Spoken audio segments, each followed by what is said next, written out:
السلام علیکم۔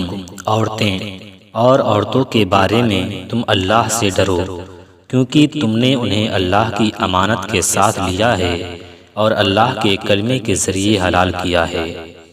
بیوی کی خدمت۔ وقت پڑنے پر بیوی کی خدمت کرنا سنت رسول اللہ صلی اللہ علیہ وسلم ہے۔ نامحرم کو چھونا۔ نبی کریم صلی اللہ علیہ وسلم نے فرمایا، تم میں سے کسی شخص کے لیے بہتر ہے کہ اس کے سر میں لوہے کی کیل ٹھوک دی جائے بجائے اس کے کہ وہ کسی نامحرم کو چھوئے۔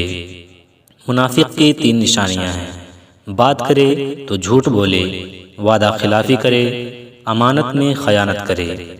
حضرت علی رضی اللہ تعالیٰ عنہ نے فرمایا، زیادہ سوچنا انسان کو ختم کر دیتا ہے، بس دعا کرو اور اللہ پر چھوڑ دو۔ عورت اور مرد۔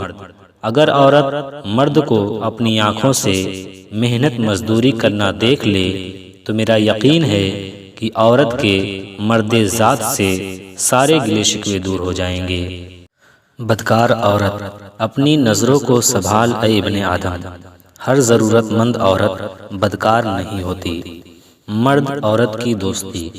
قرآن پاک میں مرد اور عورت کی دوستی کا ذکر کہیں بھی نہیں ہے۔